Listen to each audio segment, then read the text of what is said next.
Thank you. Bonjour à tous. Merci de me donner l'opportunité de partager mon travail.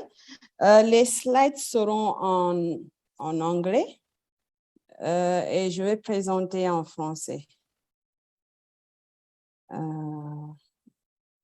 Est-ce que vous voyez ma présentation?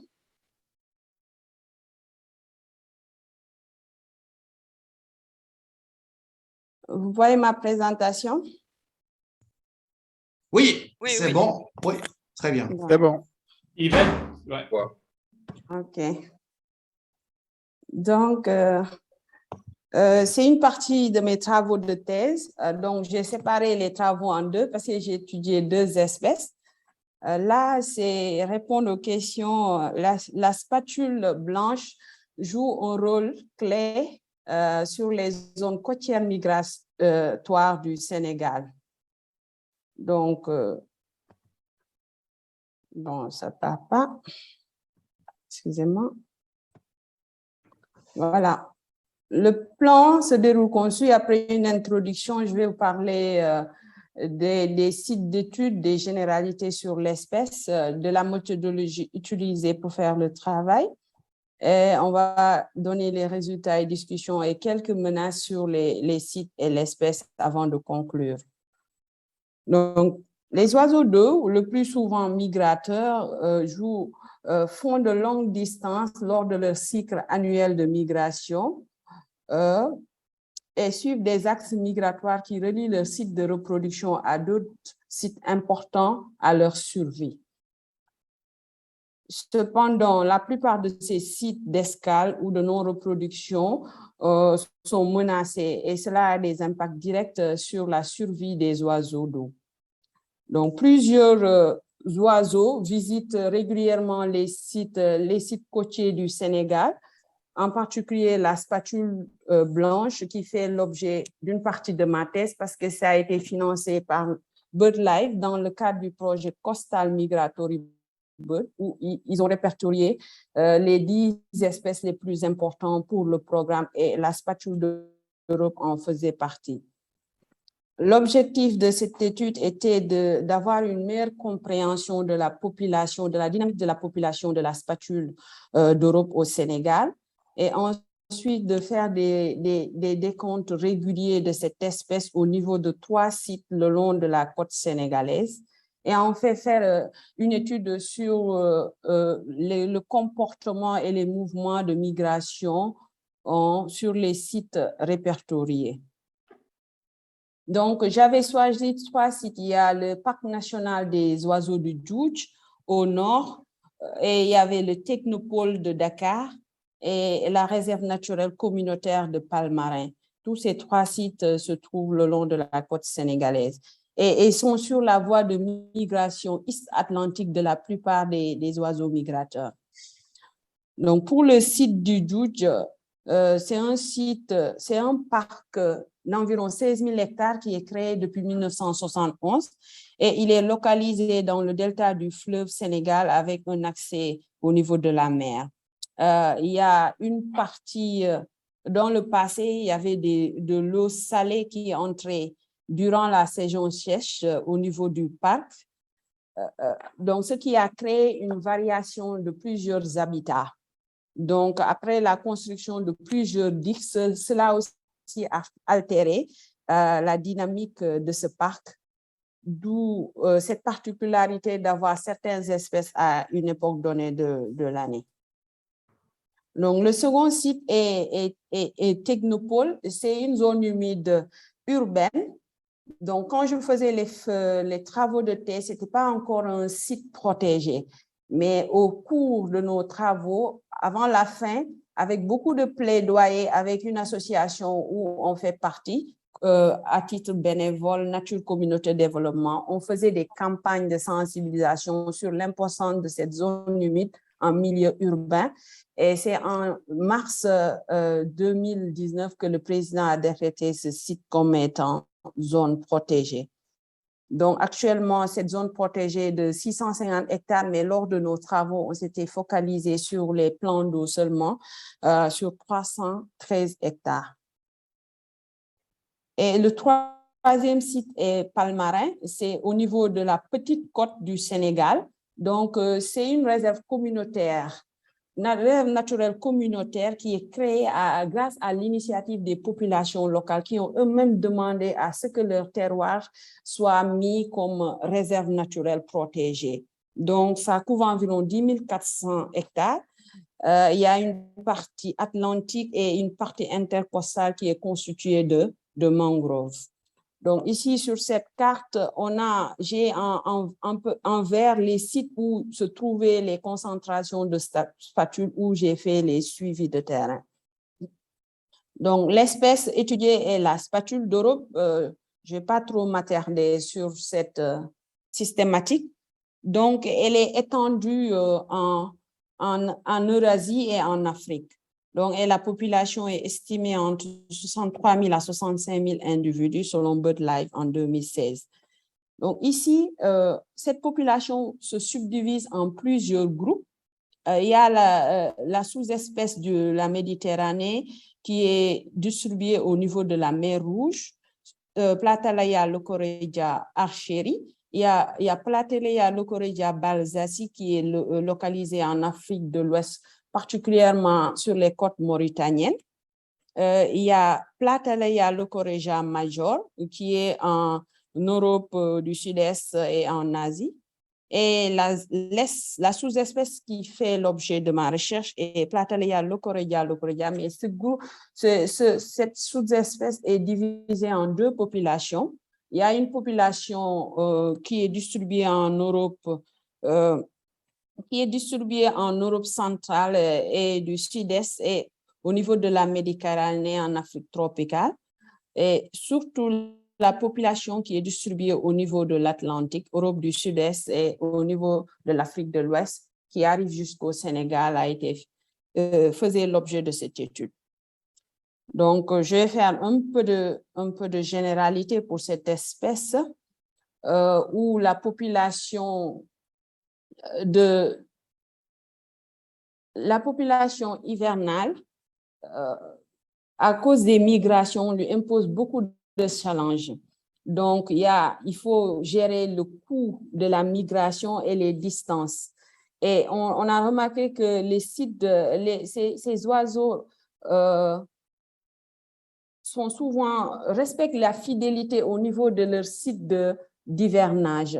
Plus de 50% des individus du nord-ouest de l'Europe qui nidifient au nord-ouest de l'Europe migrent en Mauritanie et au Sénégal durant leur première migration et continuent pour le reste de leur vie, parfois. Et pour la nourriture, donc, je vais un peu en parler parce qu'on a fait l'étude du comportement alimentaire aussi, qui se nourrit la plupart du temps de petits poissons, de crustacés, insectes, etc. Et un peu pour relater la migration, après, je vais partager cette vidéo qui m'a été envoyée par Juan Navedo sur la migration des spatules qui dure 1 minute.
Bon, cette vidéo m'a été partagée par Francesco Hortaz et son équipe lors de la dernière rencontre sur la réunion sur les experts sur la spatule.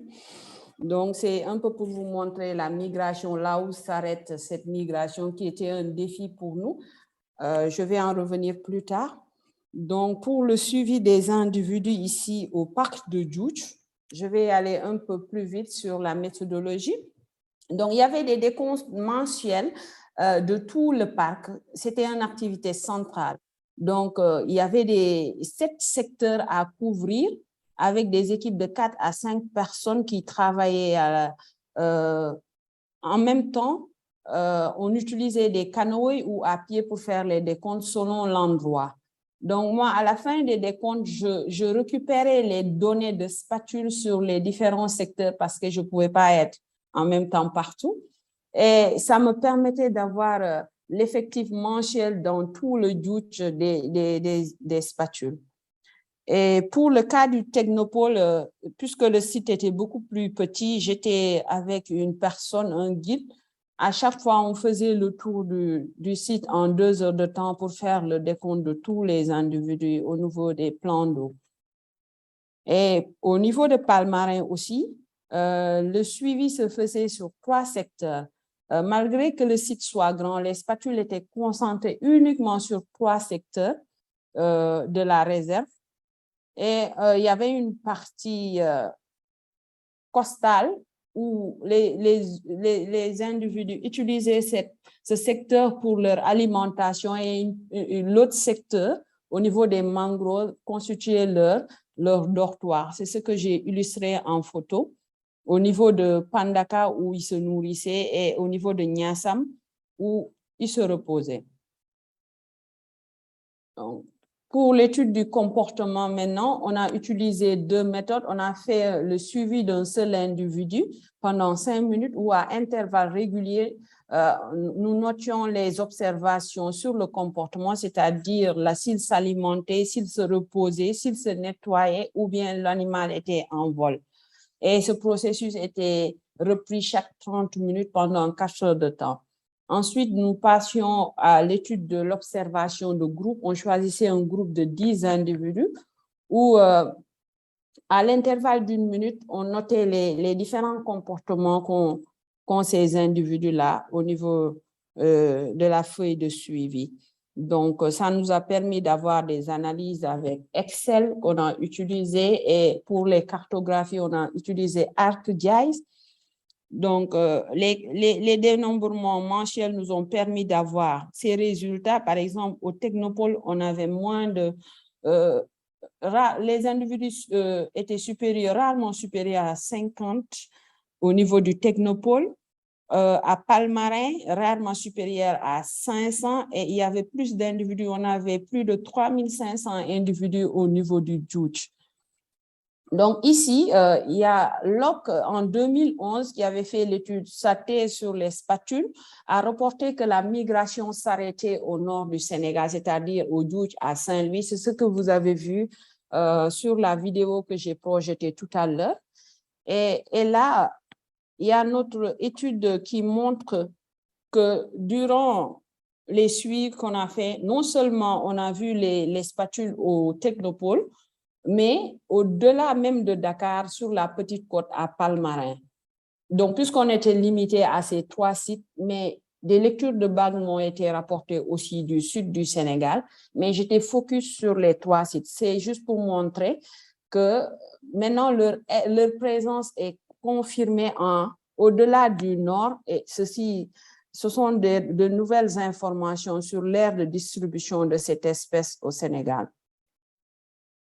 Et il y a ces décomptes mensuels en 2017, 2018 et 2019. Donc, en termes de taille de la population, on peut dire que Djoudj et Palmarin sont des sites prioritaires pour la reproduction de la spatule d'Europe, et ils atteignent régulièrement plus de 1% de la population est-atlantique. Et surtout au Djoudj. Maintenant, il y a le site de Palmarin où des mois, on n'observe pas d'individus, donc c'est juste un site de repos lorsqu'ils font une transition. Et ici, on a fait une modélisation du comportement de la spatule en fonction des heures de la journée, comme pour l'étude du comportement, juste pendant les périodes hivernales, c'est-à-dire d'octobre en février, c'est-à-dire de octobre 2017 à février 2018 et de octobre 2018 à février 2019. Palmarin et à Djoudj. Pour le 1, ici, on a Djoudj et pour le 2, on a Palmarin. Donc, les comportements de repos et de nettoyage de plumes plutôt et de vol restent constants. Par contre, pour la recherche de nourriture et le repos, c'est très différent entre les deux sites. Donc, les spatules du Djoudj prennent plus de temps, plus de 12% de leur temps à la recherche de nourriture et 16% moins de temps pour le repos comparé à ceux de Palmarin. Donc, ceci peut être expliqué par plusieurs facteurs environnementaux, notamment la zone Palmarin étant beaucoup plus côtière que celui de Djoudj. Et à Palmarin, on a ce qu'on appelle des herbiers marins, donc ce qui constitue des zones de nurserie pour la plupart des poissons. Et il y a une abondance de poissons beaucoup plus à Djoudj. Et ici, on a quelques exemples de menaces sur les sites donc, qui nécessitent des mesures de conservation, surtout ici pour les plantes envahissantes au lac Tchar au Djoudj. Et il y a l'urbanisation au niveau du technopôle. Donc, ces plantes invasives réduisent l'habitat des spatules. Et au Palmarin et Djoudj surtout, au Palmarin par exemple et technopôle, il y a ce qu'on appelle l'anthropisation du milieu. Au Djoudj, au technopôle par l'urbanisation et à Palmarin, il y a beaucoup d'activités touristiques et des balades de pirogues qui font des perturbations pour la plupart des oiseaux. Surtout, ces balades se font près de leur dortoir. Et toujours pour les sites ici, on a des exemples de photographies prises au Djoudj, au marigot du Djoudj, où il y a beaucoup de plantes envahissantes qui encombrent le lac. Et il y a beaucoup de questions de recherche qui se posent, surtout au niveau de ces plantes envahissantes. Maintenant, la priorité est-elle de remédier aux problèmes existants de ces plantes envahissantes ou les éliminer périodiquement pour empêcher leur prolifération? Peut-être vous pourrez répondre à ces questions que j'ai posées lors de ma soutenance. Donc, en conclusion, nous pouvons dire que le parc de Djoudj, le technopôle de Dakar et la réserve de Palmarin ont fait l'objet de suivi pour les populations de spatules de 2017 à 2019. Et nous avons remarqué que les spatules visitaient régulièrement Djoudj et Palmarin lors de leur période de non-reproduction, mais temporairement seulement, ils visitent le technopôle. Et les résultats sur les comportements durant cette période de on relève que le comportement de groupe est à peu près similaire à celui d'un seul individu en même temps, donc, que ce soit au Djoudj ou à Palmarin. Maintenant, les différences se trouvent au niveau du comportement de recherche de nourriture et de repos. Et ceci a été confirmé par des tests statistiques qu'on a eu à faire.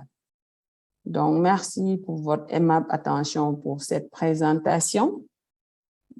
Donc, la seconde espèce est l'échache blanche, où en même temps que je faisais les suivis du comportement pendant la période hivernale, ce qui m'arrangeait, ça ne coïncidait pas avec les périodes de reproduction de cette espèce.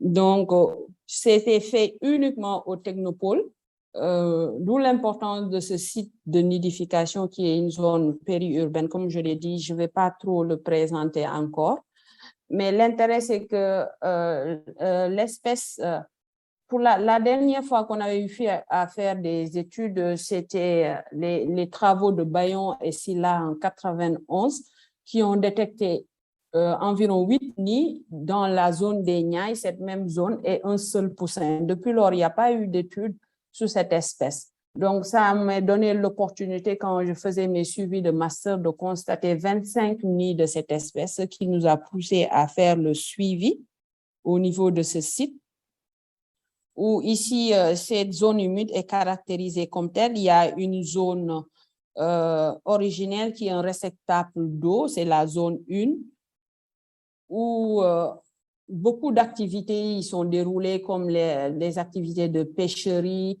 de découpage d'herbe, même de déversement d'eau usée dans les alentours de Dakar.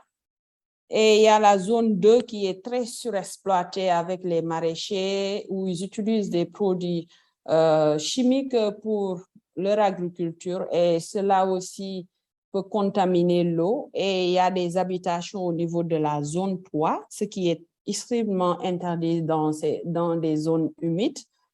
Mais rappelez-vous que cette étude a été faite avant que le site ne soit maintenant réserve. Et jusqu'à présent, il y a des défis pour faire déguerpir les constructions ou bien les entreprises qui sont sur place. Donc ici, on a la carte du technopôle et un vue d'ensemble sur les spatules qui nidifient à ce niveau-là. Donc l'étude s'est faite en même temps, mais on a suivi la reproduction en 2017, de mars en juin, et en 2018 pendant les mêmes périodes. Comme on le disait, étonnamment, on a trouvé environ 79 nids en 2017 et 71 nids en 2018. Et malgré les perturbations, on a eu un succès de reproduction de plus de 80%, 85% pour les 2 années de suivi. Ce qui causait surtout les perturbations au niveau des résultats, ça se reflète sur la cartographie des nids, où en 2017 ici, je vais agrandir un peu peut-être. En 2017 ici, on a des nids en bleu, et en rouge, c'est les nids en 2018, où il y avait énormément de prédation par les chiens errants au niveau du site, qui se nourrissaient des œufs de poussins, des œufs d'échasse, et les espèces ont trouvé une stratégie pour se déplacer dans des zones beaucoup plus inaccessibles.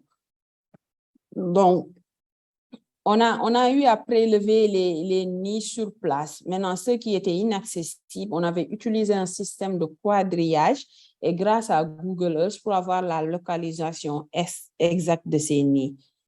Et ici, pour ces schémas, on a l'évolution du nombre d'individus par week-end durant la période de reproduction, et on a un déclin des nids avec l'hivernage, l'arrivée de l'hivernage, ce qui est tout à fait normal.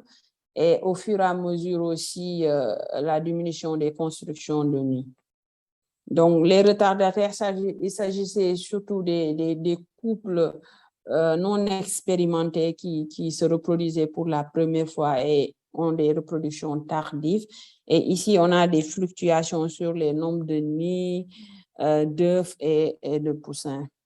Donc, en résumé, c'était ça l'étude de la reproduction et la dynamique de cette espèce au technopôle. Merci de votre attention. Je vous transfère les liens pour les vidéos sur la migration des spatules sur le chat. Merci Yvette pour cette présentation. Tu as montré les différences de l'investissement dans le comportement qui se nourrissent pendant une période plus longue au Djoudj, au sud. Au Djoudj, je pense que c'était plus long au Djoudj qu'au sud. Et après, je n'ai pas vraiment compris ton explication. Est-ce que c'était lié à la qualité de l'habitat ou de différentes sources de nourriture, ou qu'est-ce que tu penses? Okay. Bon. Merci Alain pour ta question. Quand j'expliquais tout à l'heure qu'au Djoudj, c'était surtout pour la disponibilité de la nourriture. À Palmarin, donc on n'a pas eu à faire des mesures sur ça parce que ça demandait encore d'autres techniques et d'autres matériels. Mais on a constaté qu'il y avait beaucoup plus de poissons. Vu que Palmarin était une zone de nurserie, il y avait, comment dire, des herbiers marins à ce niveau. Donc, les spatules se nourrissaient beaucoup plus vite, en moins de temps. Ces résultats n'ont pas été montrés ici et j'ai chronométré en 5 minutes le nombre de captures qu'ils avaient à Palmarin par rapport à Djoudj et ils capturaient beaucoup plus de poissons à Palmarin qu'au Djoudj. Donc, c'est pourquoi j'ai dit, puisque là, ils avaient beaucoup plus de poissons à manger, donc le temps de nourriture était beaucoup plus court qu'au Djoudj. Ils passaient beaucoup plus de temps à la recherche de nourriture.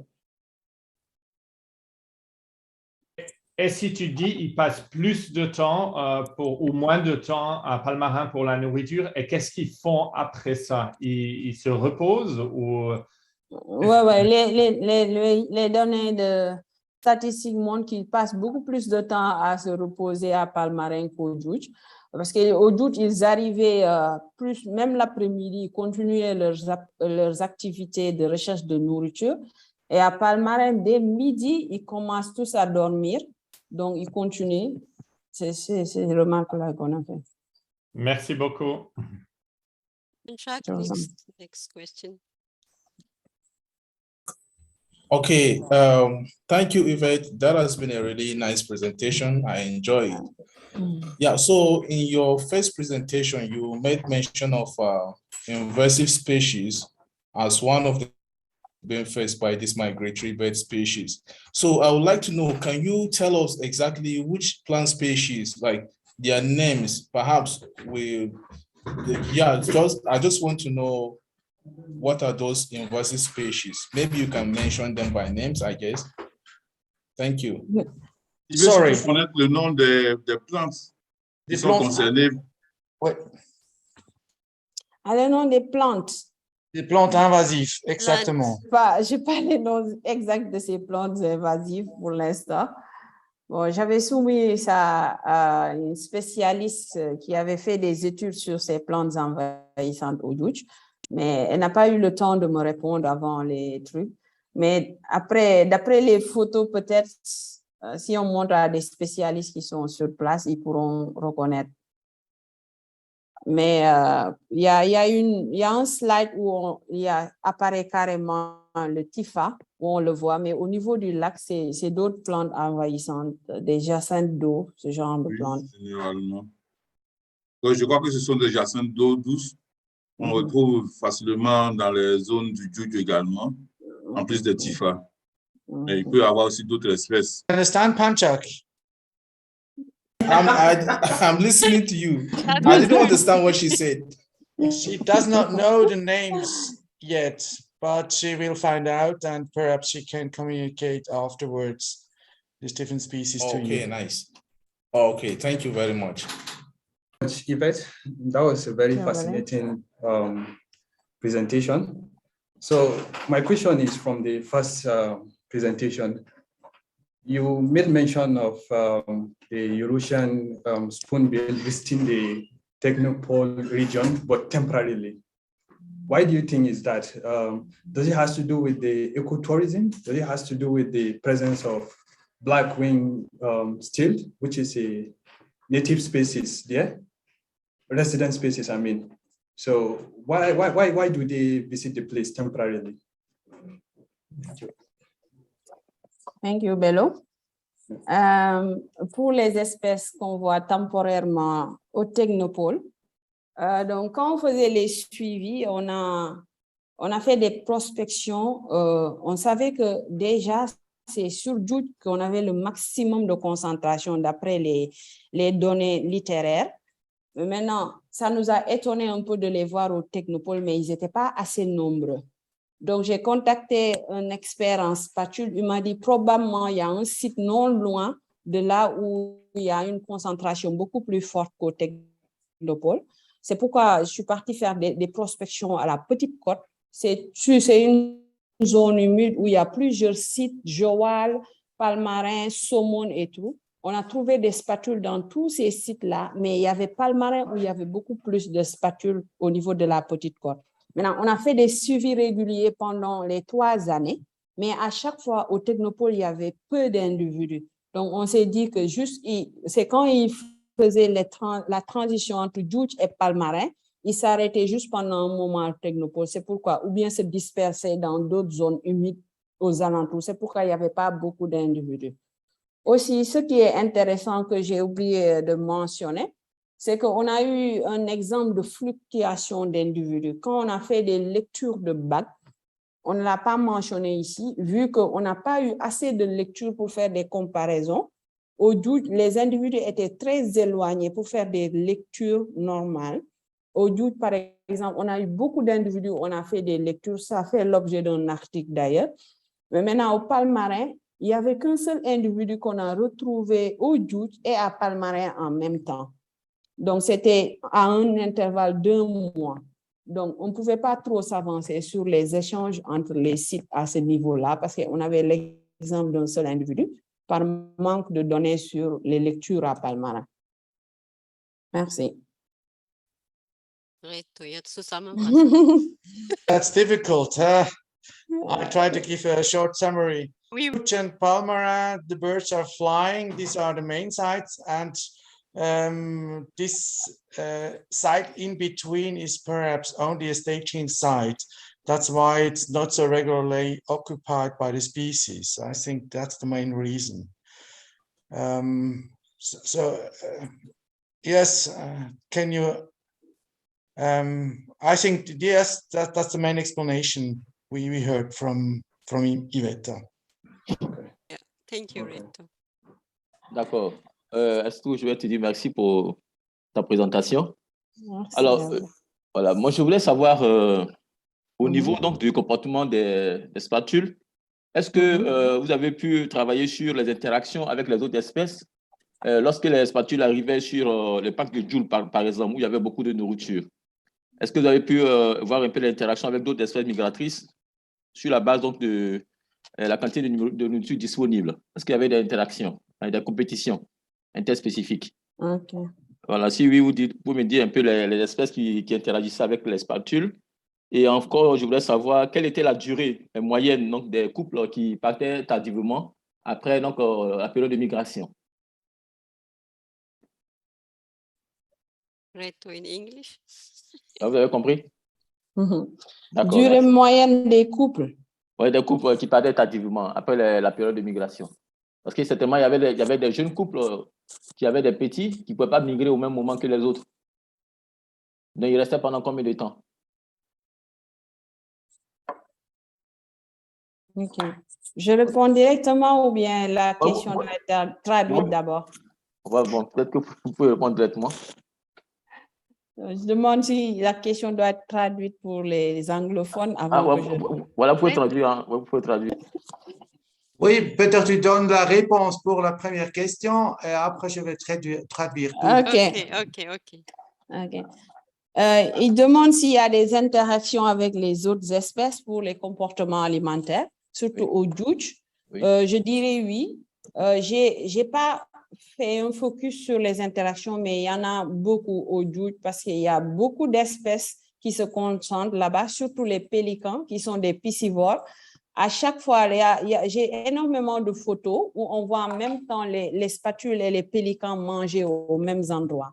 Donc, il y avait compétition en quelque chose, ce qui augmente le manque de nourriture au niveau de ces espèces. Il y avait aussi les aigrettes, il y avait beaucoup d'aigrettes, grandes aigrettes qui se nourrissaient aux mêmes endroits que les spatules. Maintenant, au Djoudj, il y a beaucoup de secteurs quand même. Il y en a où on trouve que les spatules, il n'y a pas d'autres espèces. Voilà, pour la première question, vous pouvez traduire. Okay, the question was if there is any interactions between other species in the Djoudj National Park, and Yvette thinks yes, there is interaction.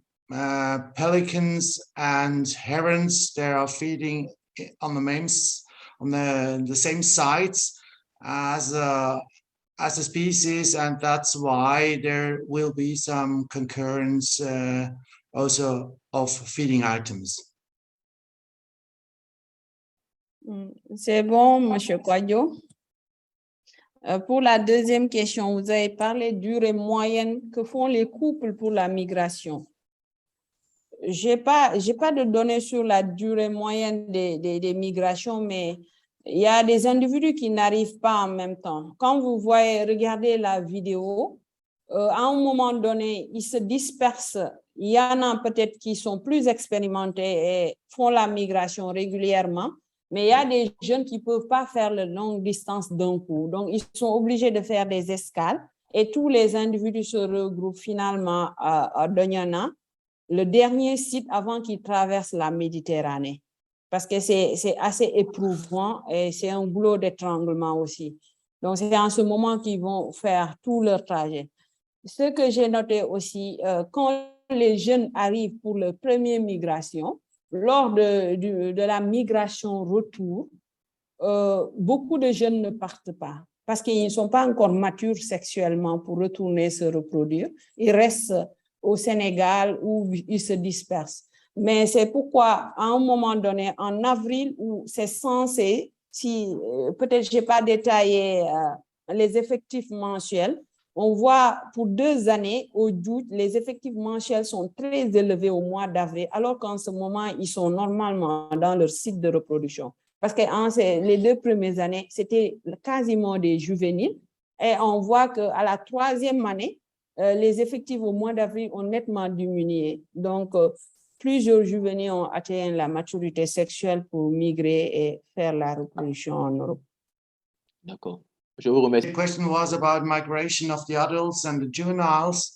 They do not migrate on the same time. Often juveniles migrate later or even stay during summertime in Senegal.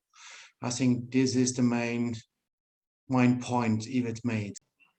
Thank you, Yvette, for this nice presentation on a very specific bird, the European spatule. And thank you for sharing your second presentation on the black-stilled, which is my favorite bird, the one I really love. Then thank you very much for giving me the chance to see again this bird. Yes, on the first presentation, you were speaking about the European spatule. And my question is, what about the African one? They might be in the same area, isn't it? And if so, what are the interactions between these two species, and how have you managed to give information about the African one spatule? Do they have any competition? Alors, merci pour Yvette, je vais faire la traduction pour diminuer le travail de Reto. Alors, merci pour la très belle présentation sur deux espèces assez intéressantes, à mon avis. La première, la spatule européenne, et la seconde, les chasses blanches. Comme je l'ai dit, les chasses blanches, c'est mon oiseau favori. Voilà. Et donc, vraiment, merci de m'avoir envoyé donc, un peu de lumière. Voilà. Donc, ma première question portait donc sur l'interaction entre la spatule européenne et la spatule africaine. Sont-elles dans le même milieu? Si oui, quels sont les rapports, par exemple, au Djoudj? Est-ce qu'ils sont en forte compétition? Et comment est-ce que, en matière de gestion, vous entendez donner des pistes pour que pendant qu'en même temps on s'occupe des espèces internationales, donc migratrices, on porte un regard sur des espèces africaines. La deuxième question que je n'avais pas terminée en anglais concerne donc la présence des chasses blanches. Quand j'étais au Sénégal il y a quelques années, 1997 à 2001, j'avais aussi constaté, puisque je faisais les inventaires des oiseaux d'eau pour le compte des dénouements d'oiseaux d'eau, Wetland International, il y avait aussi les arbossettes élégantes. Est-ce que ces espèces sont toujours là? Et si oui, puisqu'elles occupaient les mêmes sites, quel est l'état de ces populations? Voilà. Merci. Merci, professeur. Je vais répondre à votre première question. S'il y a-t-il des spatules africaines lors des suivis et s'il y a eu des interactions avec la spatule d'Europe? Je dirais oui. Bon, bien vrai que le sujet de thèse portait sur la spatule d'Europe parce que c'était financé par cela, mais j'ai eu l'idée de faire le suivi de l'autre espèce. Ça n'apparaît pas sur la thèse, mais il y a un article en cours sur cela. Donc, lorsqu'on faisait les suivis, on a constaté que les deux groupes de spatules, que ce soit africaines, étaient toujours ensemble et il n'y avait pas de compétition. Ils étaient toujours ensemble, recherche de nourriture, se reposer. C'est comme si c'était le même groupe d'espèces. Donc, au Technopôle, on voyait que 2 ou 3 individus ou à Palmarin. Mais par contre, à Djoudj, tous les sites, les secteurs où il y a les spatules d'Europe, il y a des spatules africaines. Donc, j'ai énormément de données sur ça. Donc, je ne voulais pas ajouter une 3e espèce non prévue à l'étude, mais il y a des données qui devront être publiées au niveau de cela. Mais il n'y a pas d'interaction négative pour compétition sur la recherche de nourriture parce qu'ils allaient tout le temps ensemble vers les autres espèces. Bon, je laisse Reto traduire avant de continuer. I tried to translate. The question was if there is any interaction or competition between the Eurasian and African spoonbill spills, and Yvette say that they were observed always together, also in searching food. That means that they feed on the same resources, and she did not observe any competition between the two species. Merci.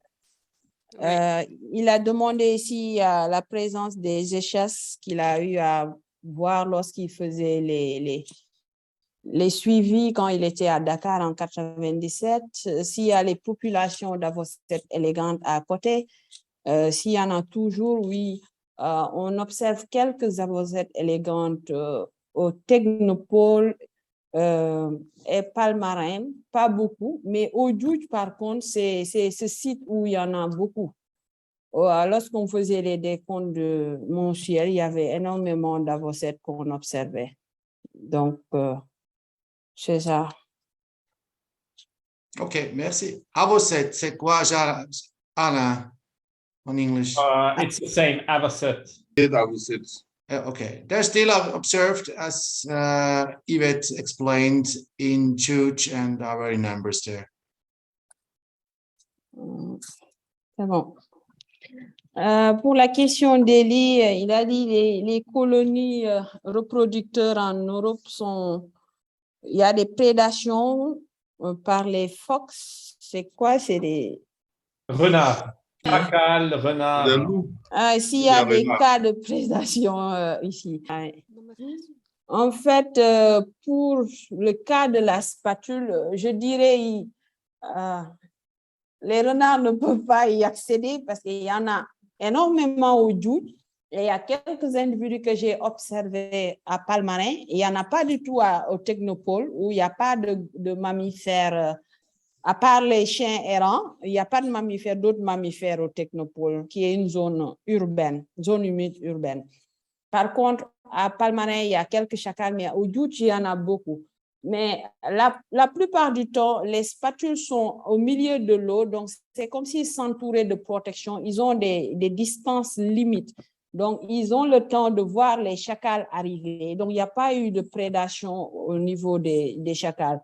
Par contre, j'ai eu à avoir 2 morts par électrocution, l'autre au Technopôle et un autre à Palmarin. À part ça, je n'ai pas vu d'autres types de prédation sur l'espèce. Parce que c'est une espèce qui n'est pas, comment dire, consommée comme les autres espèces, je pourrais dire, où il y a les tourterelles ou d'autres espèces qui sont des viandes de prédilection pour certains braconniers. bon, au niveau des sites de suivi, donc ils ne consomment pas la spatule. Et la plupart des éco-gardes étaient d'anciens braconniers. Actuellement, c'est eux-mêmes des fois qui font les suivis, donc ils ont été reconvertis. Donc, même s'il y en a qui m'ont dit qu'en étant petits, ils ont consommé des spatules, mais maintenant, ils n'en mangent plus. Okay, Yvette explained that predation at the breeding colonies is not a very big problem. There are red foxes and jackals in the sites, but they obviously not feed on the spoonbills. Spoonbills are often in the water and very bad accessible for the predators. And also for the human populations, the spoonbills are not a prey which they like to feed themselves on. Very good. Yvette, pour votre brillante présentation. J'allais demander, tout à l'heure, vous avez dit qu'il n'y a pas de prédation, du moins, les spatules ne sont pas consommées. Mais je sais que, par exemple, qu'il y a au Sénégal assez de marabouts et autres. Est-ce que on n'utilise pas les spatules dans d'autres activités, je dis, soit dans la médecine et autres? OK. Je réponds directement à Reto après. Oui, si tu dois répondre. OK. Pour la spatule, non, je n'ai pas vu d'utilisation pour les praticiens, pour la pharmacopée ou quelque chose d'autre. Par contre, il y en a beaucoup plus pour d'autres espèces. Donc, qui sont menacées pour des traits, des traits traditionnels. Donc, je peux donner l'exemple, par exemple, des vautours qui sont très utilisés du grand calao d'Abyssinie ou bien de la grue couronnée. Donc, il y a des exemples de mysticisme sur ces espèces, ou bien même pour la grue qui est menacée au Sénégal, il y en a qui l'utilisent comme décoration dans leur maison, ce qui est strictement interdit. Donc, par contre, pour la spatule, je n'ai pas encore vu de cas de spatule utilisée et les enquêtes aussi effectuées la plupart du temps, ce n'est pas les espèces de spatules qui sont utilisées, c'est surtout les têtes de vautours qu'on voit en masse qui sont utilisées ou le grand calao d'Abyssinie. Whether there is still a threat that humans would use any parts of the spoonbill for traditional medicine. And Yvette explains that there seems to be not too much pressure. There's a lot of pressure on vulture species, let's say the skull of vulture species. There is some on the crowned crane, it seems, and especially also on the Abyssinian ground hornbill that people are using for traditional medicine, but fortunately not for spoonbills. Bon, Yvette, ce que j'aimerais savoir, c'est, ça veut dire qu'en gros, il n'y a pas de menace majeure sur la spatule? Il n'y a pas de menace majeure dessus? Merci, Irène. Bon, s'il n'y a pas de traite traditionnelle, ça ne veut pas dire qu'il n'y a pas de menace sur l'espèce, parce qu'il y a la réduction de son habitat qu'on constate. Donc, puisque c'est des oiseaux migrateurs, ils ont besoin de ces zones d'escale pour pouvoir se reposer et passer l'hivernage. Mais plusieurs de leurs habitats sont en réduction. Ensuite de cela, non seulement par l'urbanisation, mais aussi par les plantes envahissantes dans d'autres endroits. Même s'il n'y a pas de traite, par exemple, pour la consommation ou la tradition, il y a lors de la migration beaucoup de collisions qui causent beaucoup de morts au niveau de ces populations est-atlantiques. Donc, dans la littérature même, c'est montré qu'il y a beaucoup de pollution. C'est les collisions des fils haute tension et surtout la réduction de leur habitat qui constitue leur plus grande menace.